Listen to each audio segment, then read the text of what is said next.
আমি যে গো বাউল হব এটাই আমার অ্যাম্বিশন। আমি যে গো বাউল হব এটাই আমার অ্যাম্বিশন। হায় হায় হায় হায় হায়, আরে এ কি রে, তুই ইউটিউব করতে করতে পাগল হয়ে গেছিস কেন দেখছি। পাগল হব কেন?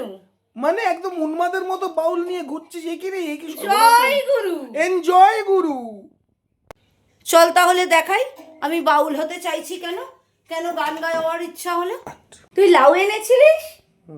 ও সাধের লাউ বানাইলো মোরে বৈরাগী, সাধের লাউ বানাইলো মোরে বৈরাগী।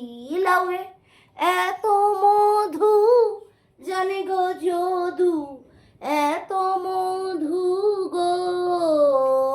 লাউয়ের এত মধু জানে গো যদু, লাউ দিয়া বানাই মুরে সিপি, সাধের লাউ বানাইলো মোরে বৈরাগী।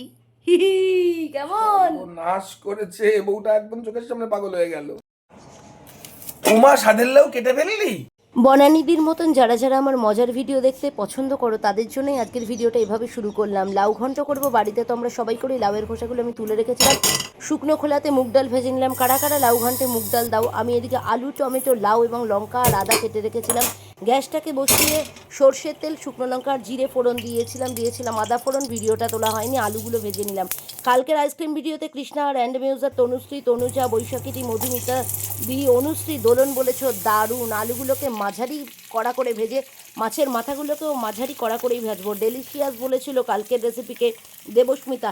আমাদের ইন্টেলিজেন্ট গার্ল পিউ কিন্তু কালকে সঠিক উত্তর দিয়ে 10-এ 10 পেয়েছে। লাউ ঘন্টের মধ্যে নুন, জিরে, হলুদ এবং লঙ্কার গুঁড়ো দিয়েছিলাম। আমার রান্নার একটা মানে টেকনিক হলো, আমি রান্না প্রচণ্ড নাড়াচাড়া করে রাঁধি, যেগুলো ঘেটে যাওয়া রান্না। এই রান্নাটা একটু ঘাটা ঘাটা হলেই ভালো লাগে। দিয়ে দিয়েছিলাম মুগ ডাল, দিয়ে দিয়েছিলাম মাছের তেলটা। লাউ ঘন্টে মাছের তেল দিয়ে দেখো পুরো বিয়ে বাড়ির মতন টেস্ট হবে লাউ ঘন্টটা। লাউ ঘন্ট তো বাড়িতে সবাই করি। টুকরো টুকরো টিপসগুলো মানলে দেখবে জাস্ট অনবদ্য হবে। যারা মাছের মাথার গন্ধটা সহ্য করতে পারো না তারাও কিন্তু চেটেপুটে খাবে। দিয়ে দিয়েছিলাম টমেটো, আর কিছুই না।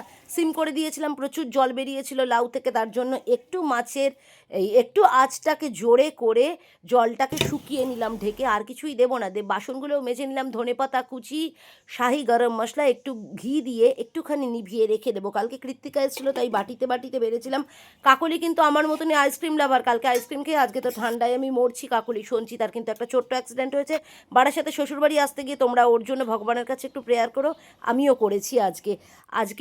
কালকের রান্নাটা অনবদ্য হয়েছিল। তোমরা একবার বাড়িতে এভাবে লাউ ঘন্ট করে দেখো। আর আজকের রেসিপিটা কেমন লাগলো সেটা কমেন্ট করে জানিও না প্লিজ।